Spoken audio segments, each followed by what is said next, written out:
inside the minds of executed serial killers. In this video, we delve into the chilling stories of serial killers who faced the ultimate punishment in U.S. history, focusing on those responsible for the deaths of 3 or more victims. We'll explore their crimes, the circumstances surrounding their brutal acts, and the eerie details of their final moments, including their last words and meals. Andrew Kokoralais, executed March 17, 1999, Illinois. Between 1981 and 1982, a terrifying group emerged in Illinois, a sinister mix of a satanic cult and an organized crime ring led by Robin Gecht, along with his accomplices Edward Spritzer and brothers Andrew and Thomas Kokoralais. Their crimes were as shocking as they were gruesome, linked to the disappearances and murders of at least 17 women.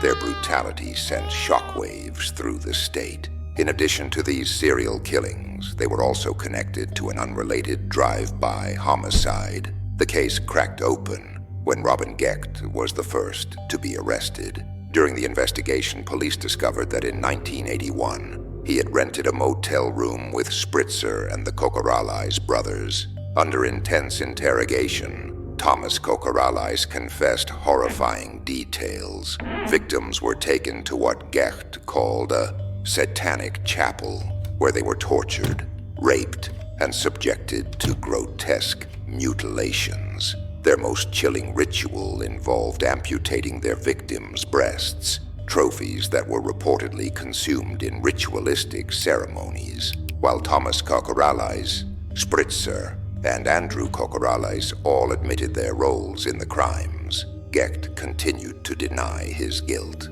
Thomas was initially sentenced to life in prison, but his sentence was later reduced, and he was released in March 2019. Spritzer and Andrew Kokoralais were both sentenced to death, but in 2003, Spritzer's sentence was commuted. On March 17, 1999, Andrew Kokoralais was executed by lethal injection, making him the only member of the group to face the death penalty, and the last person to be executed in the state of Illinois before the death penalty was abolished. In his final moments, he refused a last meal. Addressing the Borowski family, one of his victims' relatives, he said, "I deeply regret your loss. I say this with all sincerity." He then recited passages from Exodus and Proverbs, concluding with a chilling message of repentance. "Repent, for the kingdom of heaven is at hand."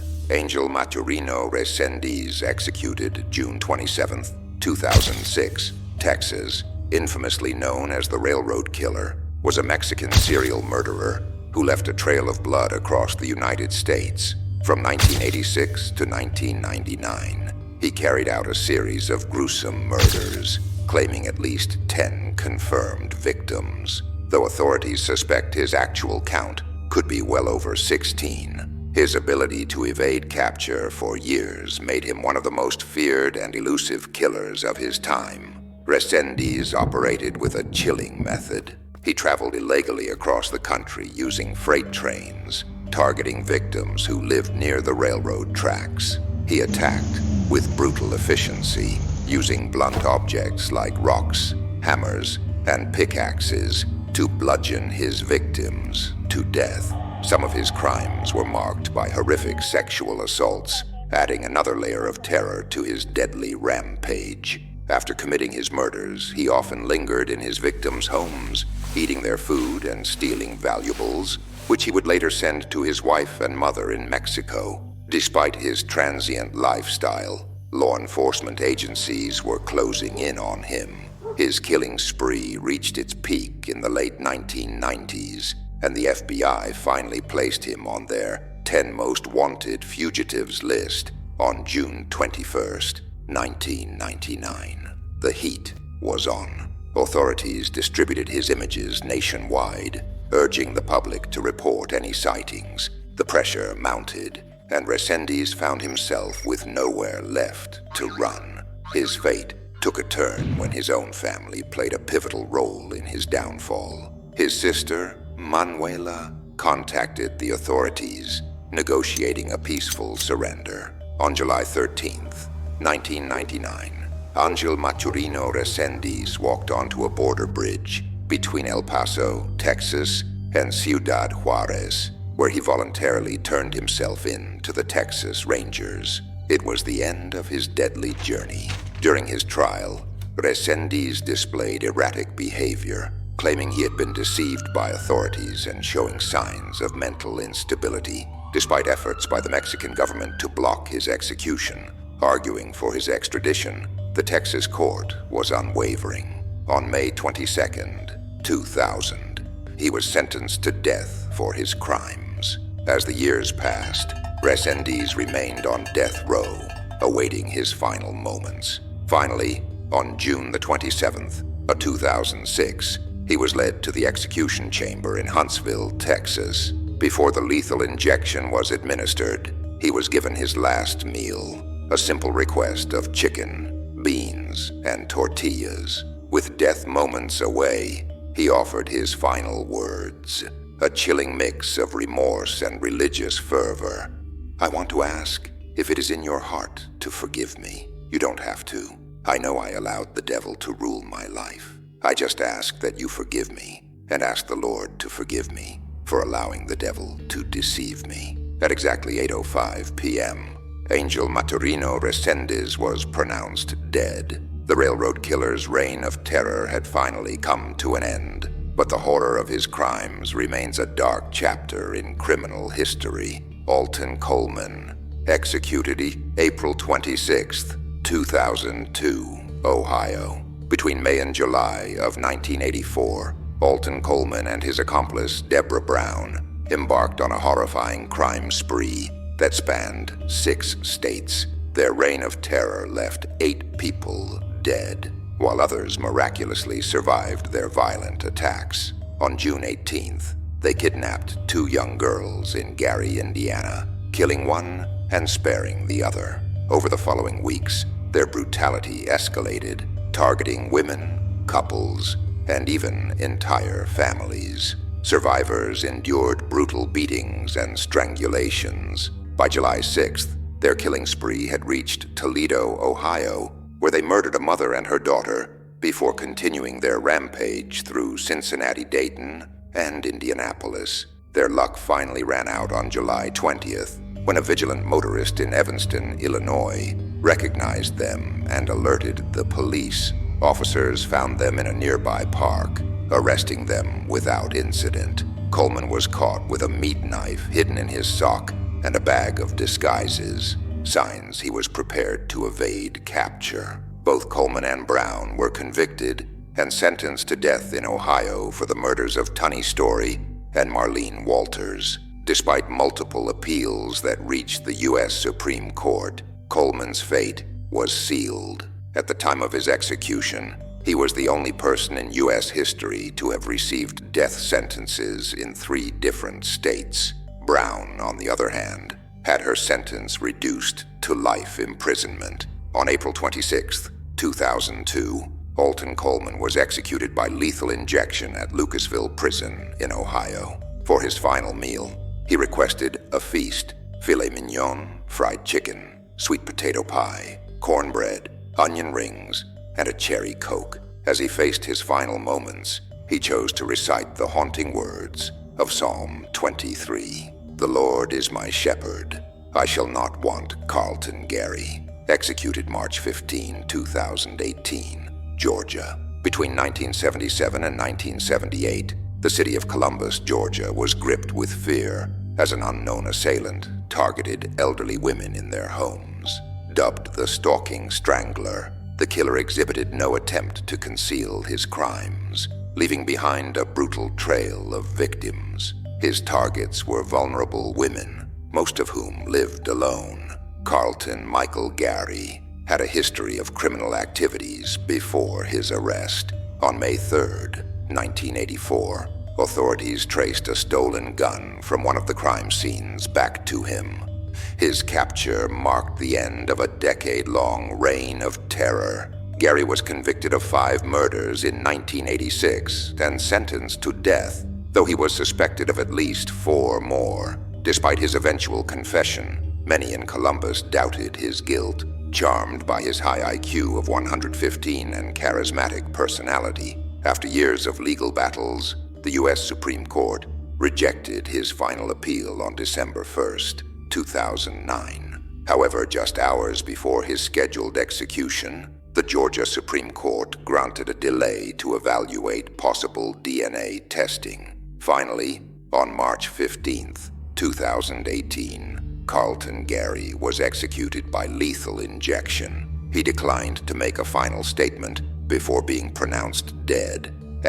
During the sentencing phase, a survivor of his attacks courageously testified against him. The jury took less than an hour to deliberate before recommending the death penalty, a sentence Shore himself had requested. On November 15th, 2004, he was officially sentenced to death by a Texas court. As his execution date approached, Shore made no appeals for clemency. On January 18th, 2018, he was led to the execution chamber in Texas. His final meal request was unremarkable, as he chose a simple yet somber selection of food. As he lay strapped to the gurney, awaiting lethal injection, he spoke his last words. "I would like to take a moment to say that I am sorry. No amount of words can undo what I've done to the families of my victims. I wish I could change the past. It is what it is.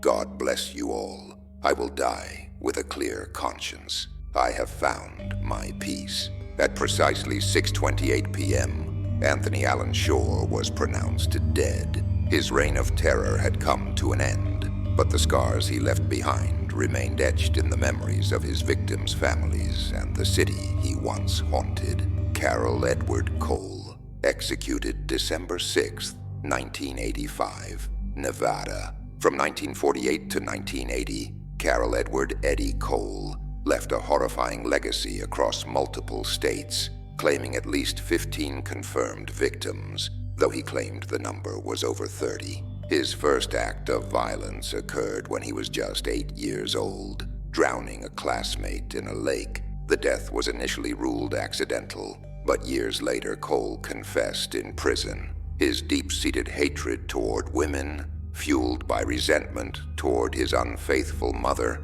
led him to target bar-goers whom he lured into deadly encounters. He strangled most of his victims and even suggested that he had engaged in acts of cannibalism. Arrested in November 1980 in Dallas, Texas, Cole voluntarily confessed to multiple murders. In 1981, he received a life sentence in Texas, but later agreed to be extradited to Nevada, where he was sentenced to death. On December 6, 1985, he was executed by lethal injection. His last meal consisted of fried shrimp, French fries, salad with French dressing, and Boston clam chowder. In his final words, he thanked the judge for sentencing him to death. After his execution, his brain was removed and studied at the University of Nevada in an attempt to find neurological abnormalities. Danny Rolling, executed October 25, 2006, Florida. In August 1990, Florida was rocked by the gruesome crimes of Daniel Harold Rolling, later known as the Gainesville Ripper. Over 4 terrifying days, he brutally murdered 5 University of Florida students, mutilating their bodies and posing them in disturbing positions. One victim was even decapitated. Rolling had a violent past and later confessed to a triple homicide in Shreveport, Louisiana, as well as attempting to kill his own father. He was arrested in September 1990 and in 1994 pleaded guilty to all charges. Diagnosed with antisocial and borderline personality disorders, he claimed he sought the notoriety of infamous killers like Ted Bundy. Rolling was sentenced to death and executed on October 25, 2006, at Florida State Prison. His last meal was lobster tail. He offered no final words, but sang a gospel hymn moments before lethal injection was administered.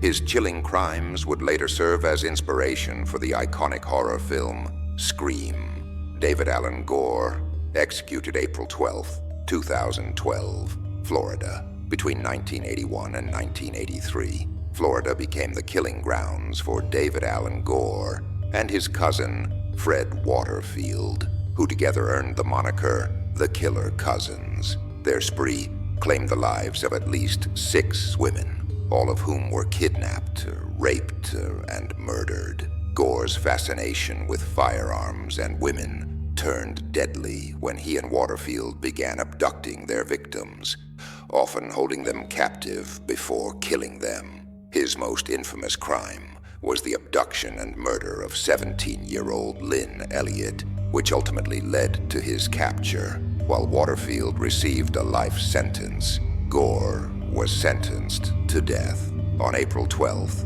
2012. After 28 years on death row, he was executed by lethal injection. His last meal consisted of fried chicken, French fries, and butter pecan ice cream. In his final moments, he apologized to Lynn Elliott's family, stating, "Above all, I wish my death could bring her back." Danny Lee Barber, February 11, 1999, Texas. Between 1978 and 1980, Dallas County, Texas, became the hunting ground of Danny Lee Barber, a criminal whose initial intent of robbery often escalated into brutal assaults and murders. He was linked to 4 confirmed victims, all women, whom he attacked with knives or firearms.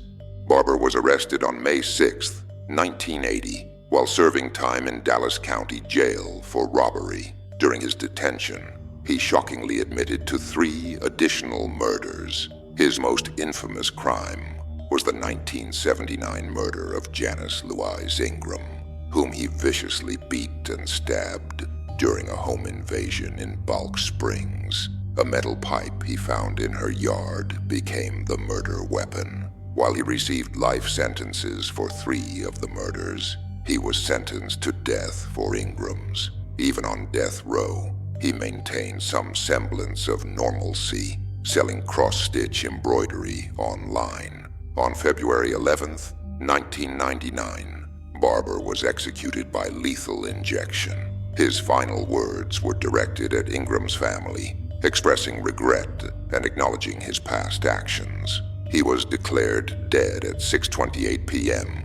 David Edwin Mason, executed till August 24, 1993, California. David Edwin Mason was responsible for a string of murders in Oakland, California in 1980, targeting elderly victims. His cold-blooded nature extended beyond the streets. In prison, he murdered his own cellmate. Mason was arrested on February 4, 1981, and later recorded a chilling confession detailing his crimes and motives. He refused visits from his family and declined a special last meal, requesting only a glass of ice water before his execution. On August 24, 1993, Mason was executed in San Quentin's gas chamber. When asked if he had any final words, he simply replied, "No, Warden. I want to proceed. Thank you, Warden."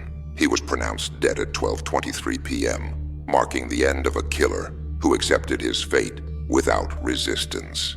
Elroy Chester, executed June 12, 2013, Texas. Elroy Chester was a brutal serial killer, rapist, and thief who wreaked havoc in Port Arthur, Texas, between 1997 and 1998. His 6-month rampage included 5 murders, numerous sexual assaults, and multiple robberies. Chester was arrested, convicted of one of the murders, and sentenced to death. His execution was initially scheduled for April 24, 2013, but was delayed due to a legal error. His defense argued that his intellectual disability should make him ineligible for execution, but the courts rejected the appeal.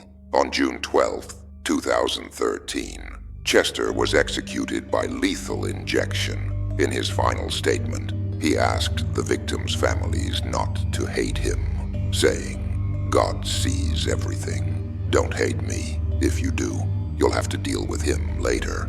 He was declared dead at 7:04 p.m., ending the life of a man who, despite his crimes, openly admitted his guilt until the very end.